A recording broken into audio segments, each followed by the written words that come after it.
The topics and opinions expressed in the following show are solely those of the host and their guests and not those of W4CY Radio, its employees, or affiliates.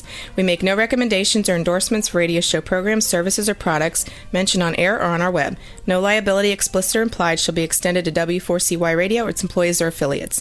Any questions or comments should be directed to those show hosts. Thank you for choosing W4CY Radio.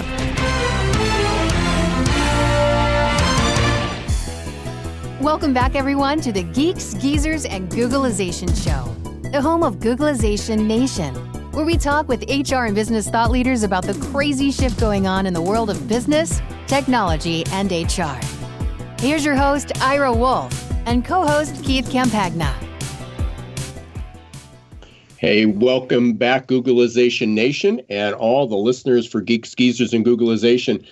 We continue to hope that you and your teams and families are safe. We're entering into, I think it's week 6, maybe week 7 of our shelter in place, at least in Pennsylvania, where Keith and I are located. I know it varies around the country in different places, but a little light at the end of the tunnel, not quite as much as that you might hear on TV, but it's certainly been challenging. I've shared this before. It's been crazy busy.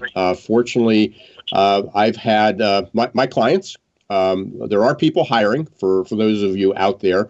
There are businesses that are hiring. I don't have it right in front of me, but there was a slide or a report that I saw yesterday or over the weekend. Sorry, I was preparing for my SHRM Talent presentation, which was yesterday. I was supposed to be in sunny Florida, in Orlando at Disney with Mickey and Minnie, but instead I'm in Wind Gap, Pennsylvania, and we did everything virtual. But there was doing a little research. There was a report that came up, and it showed that, no surprise, that logistics and warehousing was increased about I don't remember the exact number, but let's say 175% or 170% increase in the number of employees. Even retail was up 14%. Of course, that was probably related to e-commerce.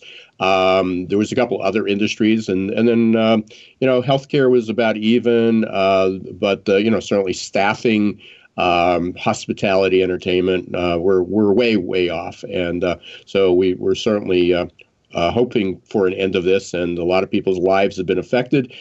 We hope yours, at least you're staying healthy and practicing good physical and social distancing and being smart about that.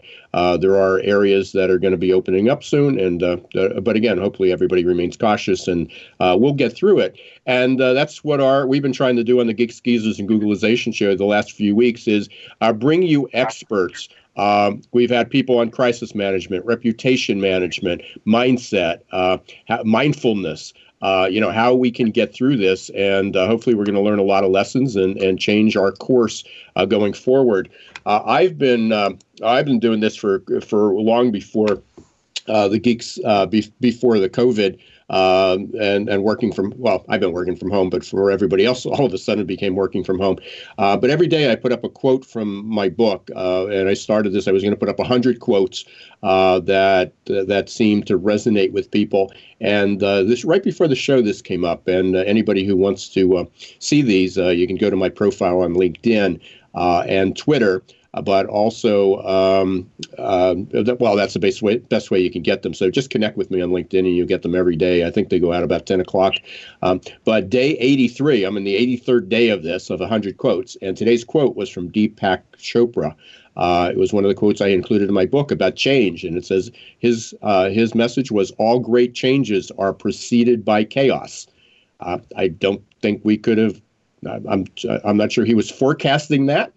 Maybe he is about great changes, but the chaos is certainly amongst us. So, again, that's what we're talking about. And today's guest, we're going to have Brianna Shilko on. I met Brianna maybe 6 months ago, 5 months ago, somewhere around there.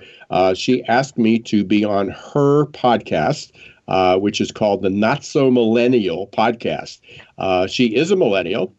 But when you hear from her, and when I started to engage with her, realized that she's obviously a millennial by age, but when you hear the mindset, she certainly isn't what the stereotypical millennial is. was. And I describe myself not only as a millennial trapped in a baby boomer body, but as a recovering millennial basher. And she certainly proves that. Entrepreneurial, go-getter, very talented, and we're going to hear from Brianna shortly. But before we get there, going to bring on Keith. We actually had a good live stream, so this is the second time this week. Keith, we'll have a good conversation. What else is going on in your world? Ira, I love the Deepak Chopra quote that you brought into the conversation today. I've been having so many different conversations. I'm busier than a one-legged man in an ass-kicking contest these last couple of weeks, and I'm very, very grateful for that. I was having a conversation with a senior level human resource person inside of a high-end global retail organization. And the thought that came to mind that her and I discussed, and I use it a lot in my presentations, is the phrase, here be dragons, right? And it goes back to when the Vikings were mapping the oceans, and whenever they got to a point in the water where they had to turn back towards land, they would put a symbol of a dragon out in the map, because they weren't quite sure if there were dragons or not, because they simply hadn't been there. And so we talked a lot about the unknown and how scary it is to not really sure what's around the corner.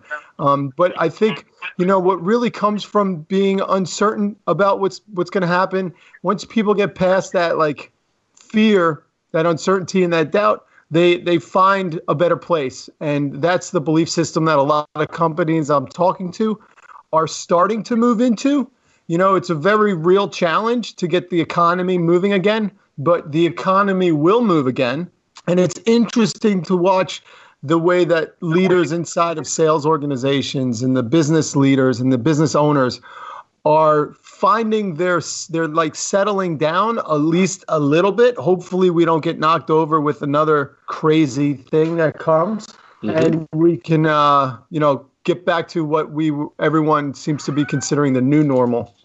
Well, we're definitely living in an age of uncertainty, and people are going to have to get comfortable with that. That was my message from my TED Talk, Make Change Work for You, and talking about VUCA.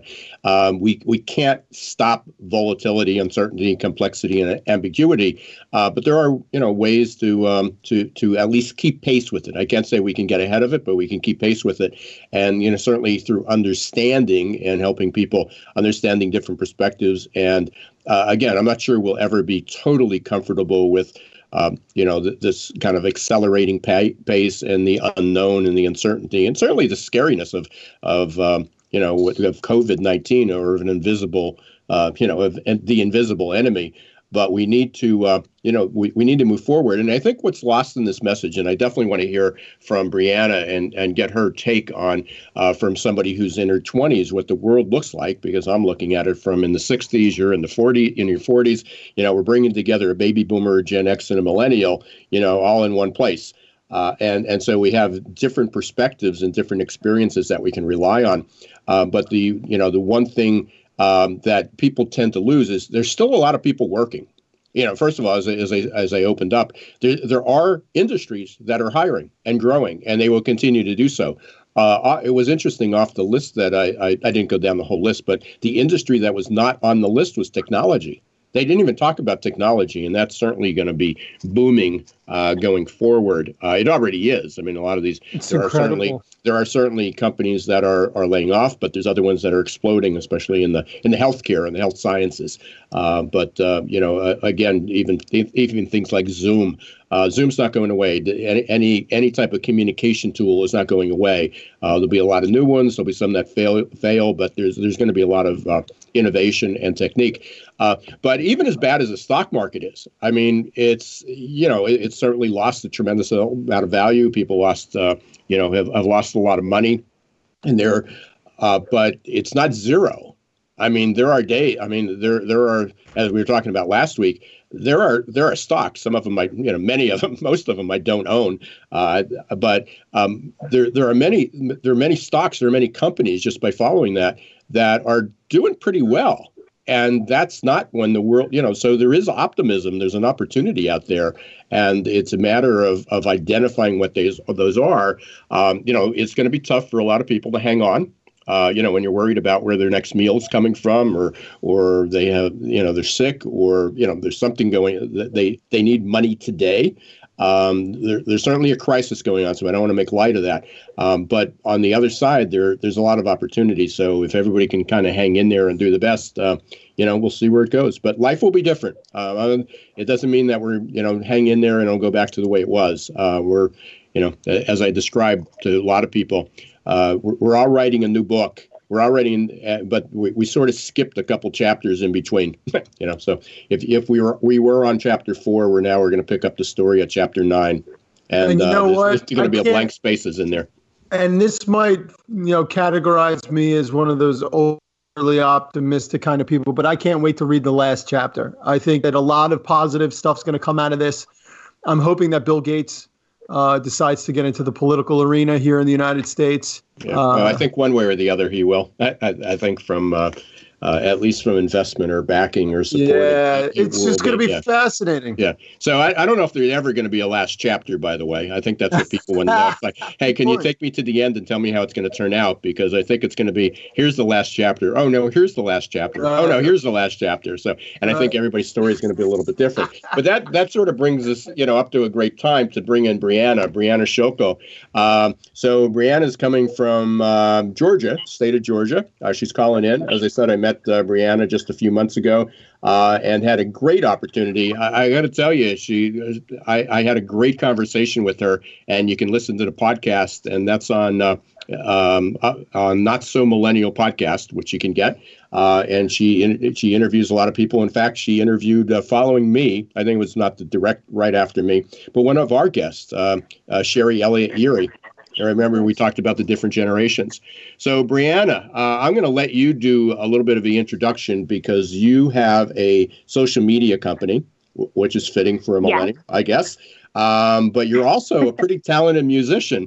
And COVID interrupted a couple things. You had a couple big concerts coming up, and certainly that that's gone away. So we want to talk. We want to hear your perspective. But welcome to Geeks, Geezers, and Googlization. Hey, thanks for having me. Yeah, COVID crashed my party in a couple of ways. I am the CEO of Shellco Social Media. I rebranded just a couple months ago. I went from B Shellco to Shellco Social Media, and I feel like that's easier because the S's.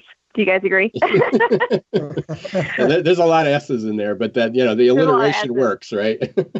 That's right. Alliteration was my favorite thing to apply when I was in college lit. But, so with COVID-19, from a millennial's perspective, there were a couple things that were supposed to happen for me immediately and didn't. The first thing, I was supposed to get married on March 21st on 3-2-1-0. And I couldn't. They literally... COVID came in, crashed my party, and we've had to postpone until further notice, and we have no idea when we're getting married, but venues were working with us over time, and, vendors have been great. And then, like Ira said, I did have a couple concerts happening, a couple places, conferences I was supposed to perform that went virtual, and honestly, their acts can't go virtual necessarily because it wouldn't have made sense because it was more of a pump up the crowd kind of thing while you're there. And then on top of that, I had 13 contracts go on hold for social media, which is mind-blowing because now is the time. If there was ever a time to be on social media and go virtual, it is now. So it's been really funky. Really, really funky. Yeah, so that brings up sort of this interesting point. It goes back to you, Keith, and again, we've got different decades of experiences behind us.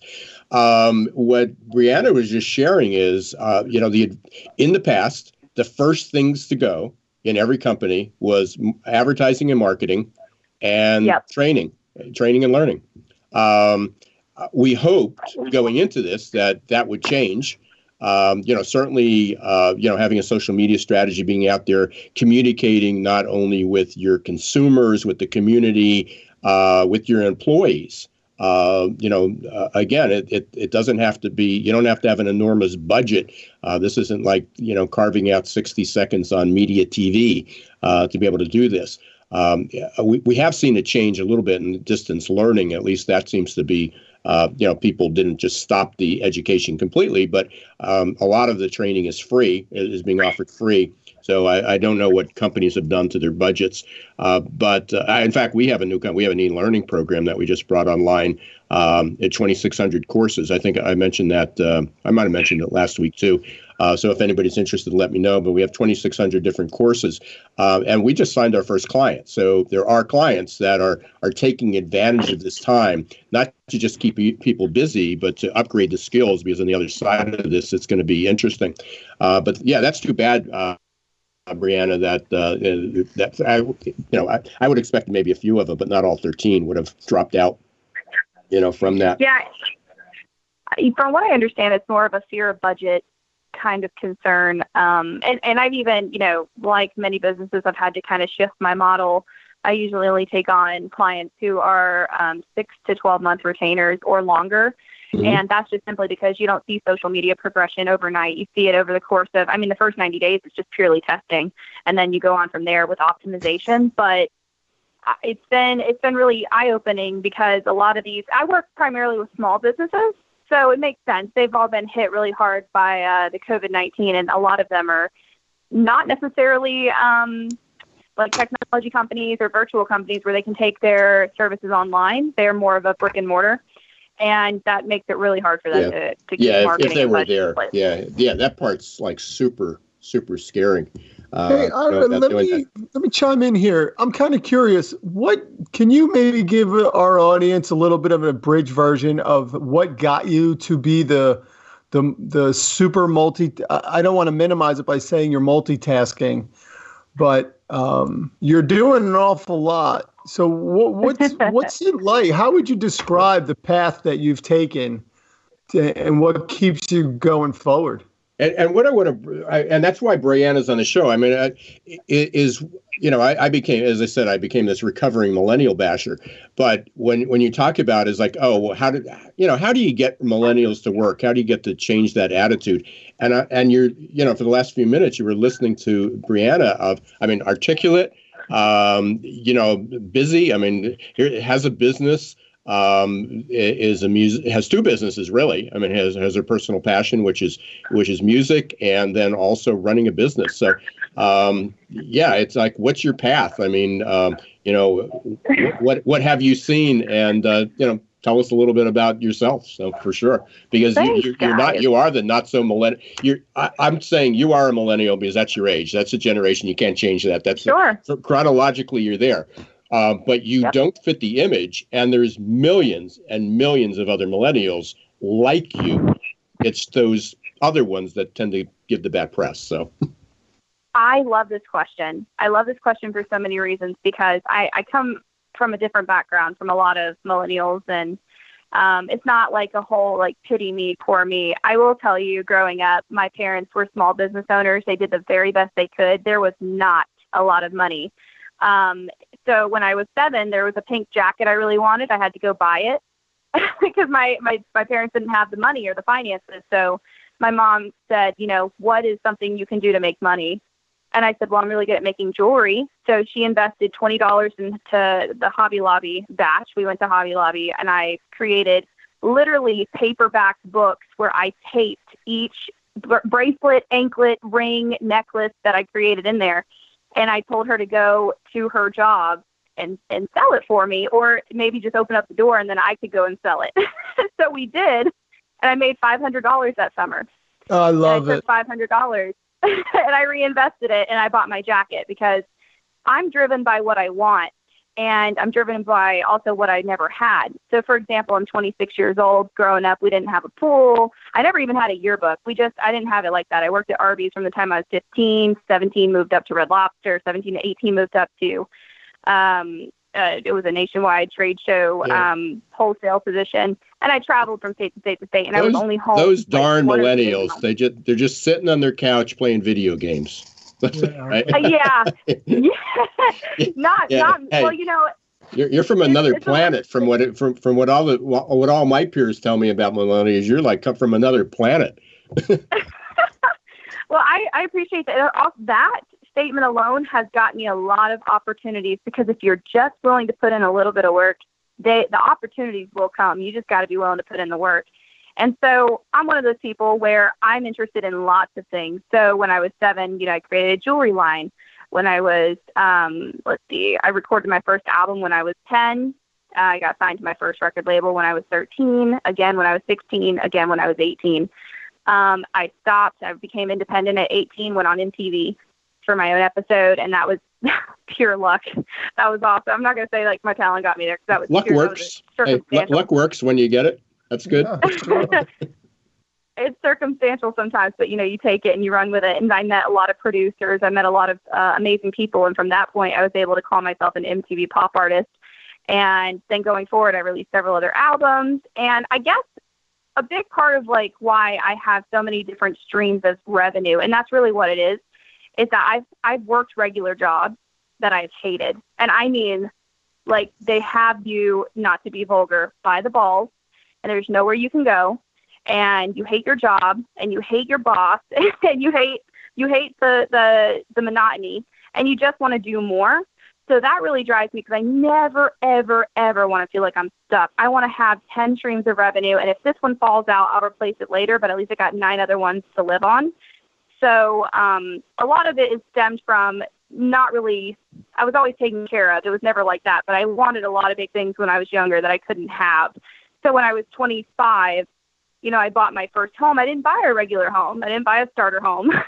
I bought a fully furnished home that was brand new and renovated with a giant pool in the back in a prestigious area.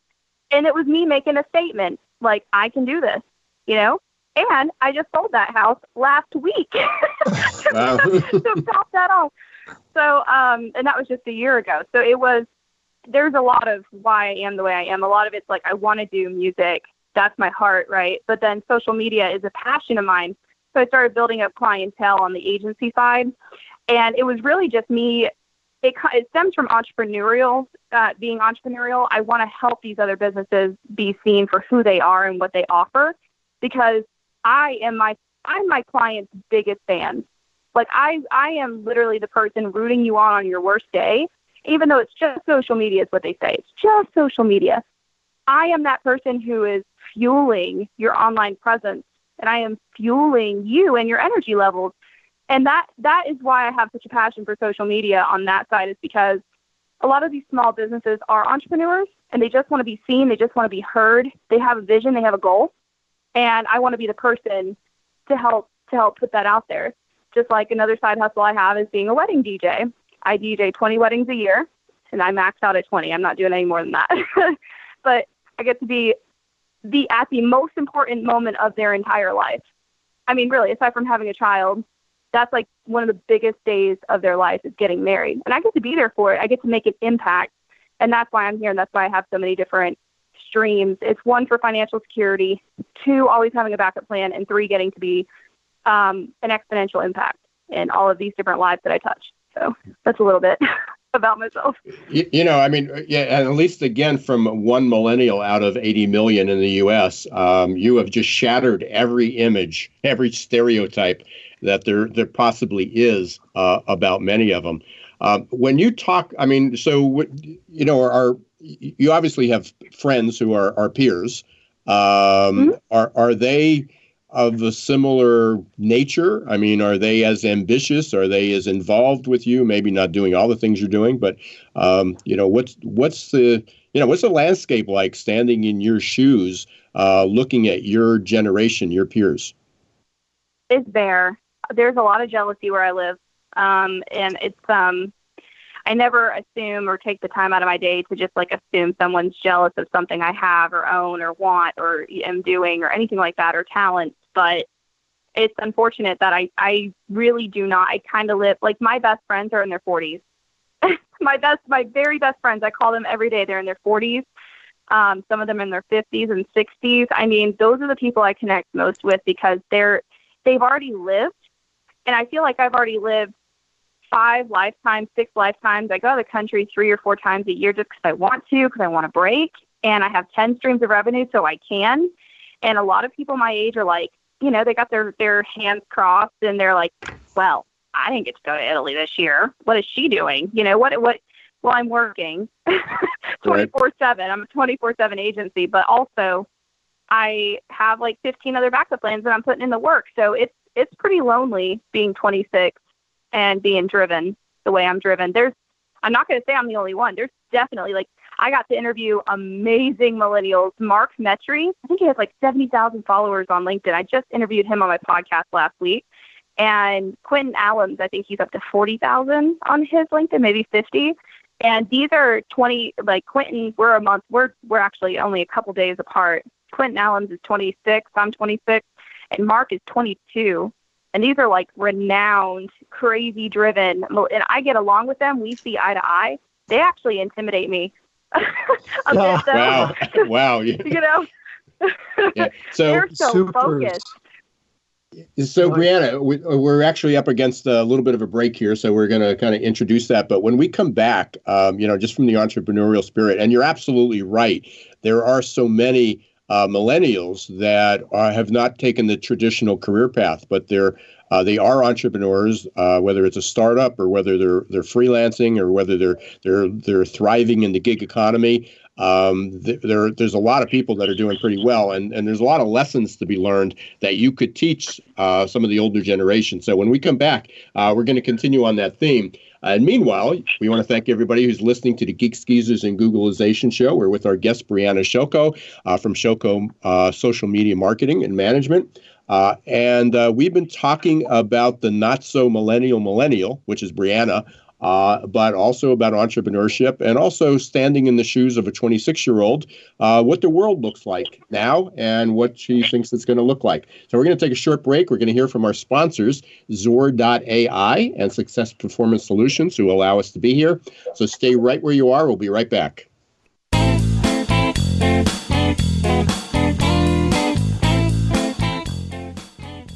Hi everyone, this is Ira Wolf, author of Recruiting in the Age of Googlization. I'm excited to announce that my online course, Recruitment Marketing for the Accidental Recruiter, is open for business. This course is the culmination of a 2-year-long project and releases recruiting tips I've learned after hundreds of hours of research, speaking with thousands of conference attendees, and interviews with dozens of experts. It's all available to you in Recruitment Marketing for the Accidental Recruiter. To receive more information or get started, visit our website at www.successperformancesolutions.com and click on the tab, Recruitment Marketing for the Accidental Recruiter. Imagine how your company would grow if your candidate experience earned a 99% approval rating. Well, to get to 99%, you need the 3 best letters in recruitment technology, XOR. Zor's text bots, chat bots, and audio bots increased IKEA's candidate conversion rate 455%. Zor decreases candidate drop-off rates, improves your candidate experience, and collects analytics for future strategies. To learn more, check out Zor.ai. That's XOR.ai.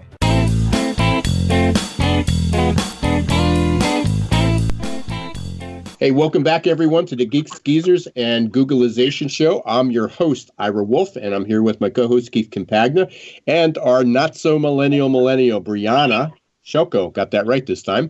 Brianna Shoko. Hi. Welcome back, Brianna. Hey, when we left off, you were, in fact, during the break, you were talking about your 15 revenue streams, which is just incredible. But you obviously have a lot of talents, very entrepreneurial, a lot of strong goals, doesn't necessarily fit with the stereotypes of millennials. So, and right before we took our break, you said that the millennials, many are jealous, that you're doing all these things. And so a lot of your friends are a little bit older, in their 30s, 40s, 50s, and even 60s. From all these things going on, your social media sort of crashed, that's sort of the business, your music business crashed. What do you see coming out of that? You're a go-getter. You've got all these other streams going. What are some opportunities that you're finding out there? And then I want to come back and talk a little bit about the social media as well. That's an amazing question. So someone like me, I'm always thinking about plan A through Z, and I never, ever, ever want to be broke. That's honestly I've been there, man. That's a I good don't want goal. to be broke again. That's a good goal. I don't ever want to be broke. And that's the truth of the matter. You know, everyone can say what they want to say. Maybe they want to have a house. Maybe they want to have a family. I just don't want to be broke. So where I see this going is in a couple different directions. From a millennial's perspective, the world is kind of falling like Chicken Little. The sky is falling, but it's also an opportunity for me as a leader to employ other people by different means. So, for example, I need help when I wedding DJ. I look for other opportunities, even on smaller contracts that are maybe month-to-month basis, because I've had to shift that form of the social media agency side instead of 6 to 12-month retainers, going more month-to-month and project-based, which is something I was against, but it's actually something I'm learning I really like. It's immediate impact, which I enjoy that. So there's another aspect to kind of what I see in the future. So with real estate, it's, you know, I own a home. I owned a home for exactly 11 months. And I bought in an area that I knew was going to skyrocket in property value, no matter what I did or, you know, didn't do to the house or anything like that. And when I got news that COVID was putting my contract on hold, I kind of shifted perspective, and I was like, well, if all of these other revenue streams bottomed out, what could I still do to put money in the bank and, you know, reserve for the future so I can go and do more investing? And that would be to get an immediate chunk of money by flipping and selling my house. So that's what I did just last week. And it sold in 2 days, cash offer over asking, which was really nice. And that's kind of, I know I'm kind of going around your question, but that is the future. It's literally pivoting. It's right now with the virus and how it's affecting the economy and what it's doing and not doing and the uncertainty that it brings. It's just trying to get that foot above the mark. Aaron, ever so head of flight. Let me jump in here, because what I'm hearing absolutely resonates with something I think matters to a lot of people out there. And that's this idea, we talked about it recently, about adaptability, right? And in previous podcast sessions, we've had people come on and we've talked about, I've certainly shared my opinion about millennials in so much as that I don't know of any band of people working in the United States that have such an amazing ability to adapt. We talk about the impact that technology has had on their upbringing, and the idea that continuous learning is something that they just assume is always there, versus maybe the boomers who, I'm sure there's a large percentage of baby boomers that grew up as adults thinking that once you get past 30, your brain doesn't learn anymore. Mm-hmm. And they've settled in and they resist change. Whereas here we go, Brianna's kicking ass and taking names almost at the drop of a hat. It was tough. It was a tough call. I honestly last month was impossible. So you cashed out on the house, and where are you going with it? I mean, so you see opportunities out there. I mean, do you, from your perspective, not turning this into an investment show? We tried to. I think we went down that path last week. Somebody tried. You and I. Yeah. A few people tried. And again, just to let everybody know, we're not recommending any of the investments that the three of us are talking about. So we don't want to cross that line. But where are some opportunities? I mean, you've got some cash now. Where would you go with it? What opportunities do you see out there? Because you said everybody's looking at the sky is falling and it's so horrible, and we got to hunker down, and yet there are other people, even like yourself, are investing. So guess what? That's an incredible question for many reasons, because you guys are about to call me a maniac. So that's actually where the 15th stream of revenue came from just last week.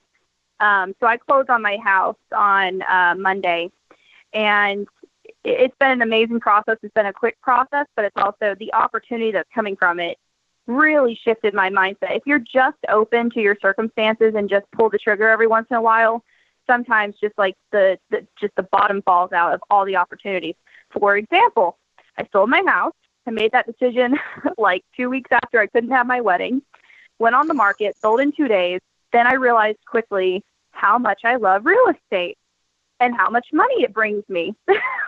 So I decided I'm going to get my real estate license as my 15th stream of revenue.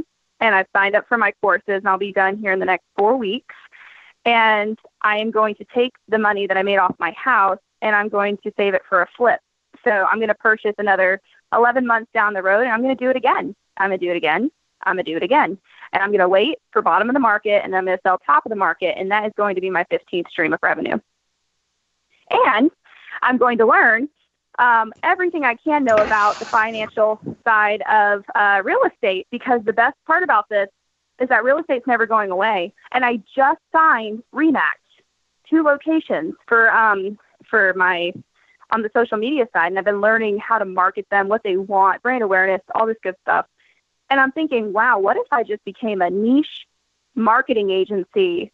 Like, I had a whole subsidiary just for real estate companies.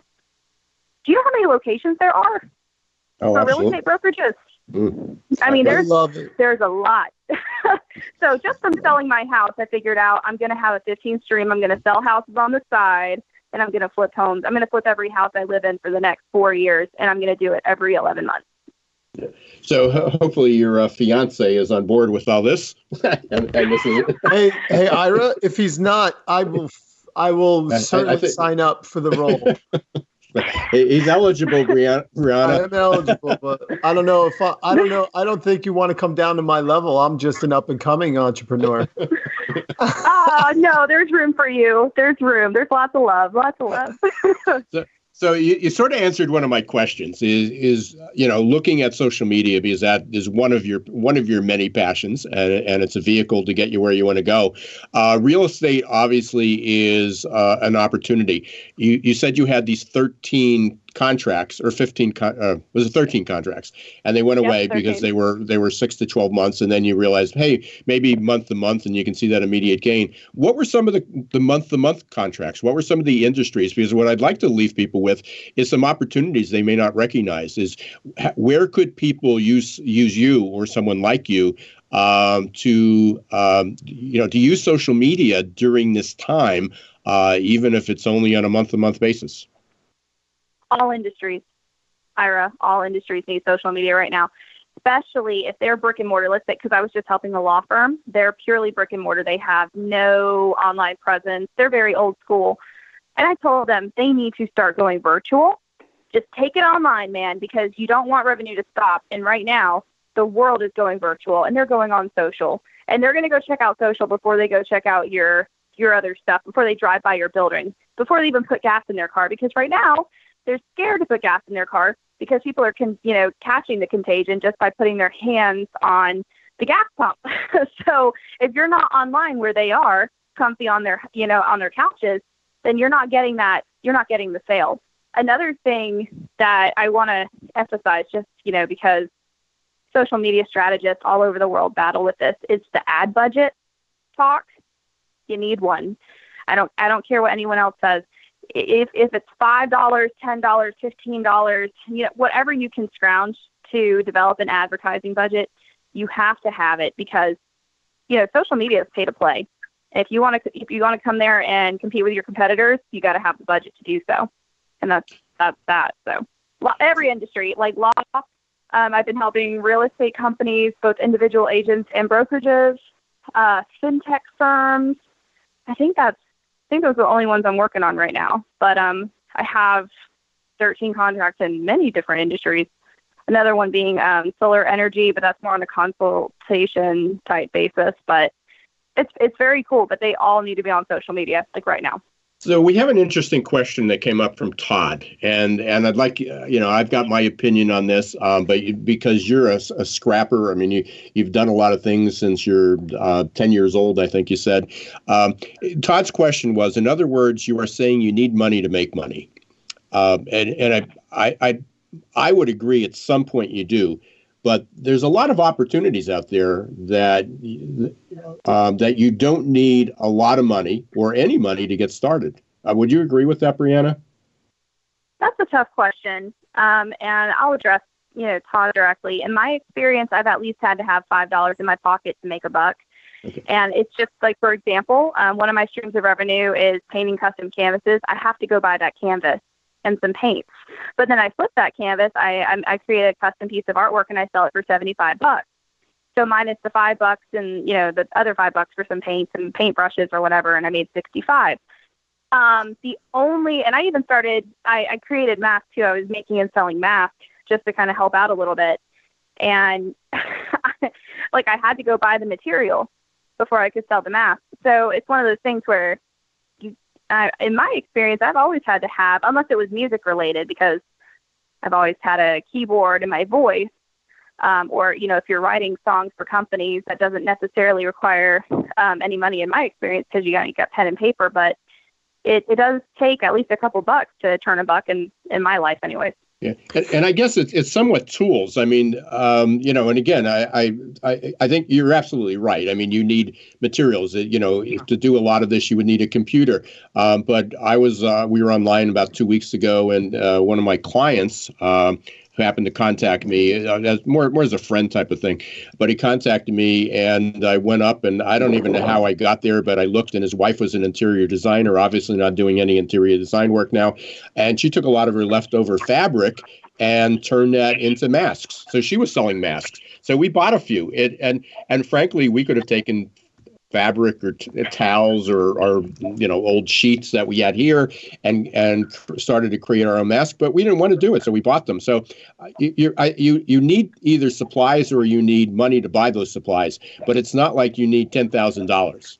You don't need thousands of dollars to do this. You need something, and there's probably something laying around. And if you do have a computer, since whoever, Todd, I don't know where you're located or what your location is, but you obviously have some device that you're connecting with us live on W4CY. There's something you can do because people don't know how to do it, or they're not willing to do it. I mean, there's a lot of things I'm certainly capable of doing, and I just don't like doing it, so I hire people to do it. So there's a lot of things out there that can be done. I'll chime in real quick and just remind our listeners to check out some of the previous podcasts we've had, because what we're really talking about is the mindset, right? You're either of an abundance mindset or a lacking mindset. And when you see things that you want, you either think in terms of how to get it, or you think in terms of why you don't have it. And I would stand to say that Brianna sees things and her mindset isn't, damn, I wish I had it. It's, damn, I wonder how to get it. So it goes back to something I wrote about this in the book. It's come up a lot recently in a lot of conversations. In fact, I was on a webinar with Jason Averbook, who was another guest a couple weeks ago. And they came up and they were trying to figure out, somebody mentioned about having a growth mindset. And they said, is there anybody who can explain it? So I kind of went on. But basically, a fixed mindset is what we've learned in school, is that you need A's. And, and in fact, even when you select courses, well, don't take that course because it's a tough professor and he may give you a B or a C, and that'll ruin your 4.0 average. So there's this fixed mindset, is that we need to achieve something, and if anything falls short of that, you're a failure. Right. You're not going to be successful. Right. What a growth mindset is, there's only opportunity. What is every opportunity you have is success. So to Todd's question, and this is certainly, you exemplify this, Brianna,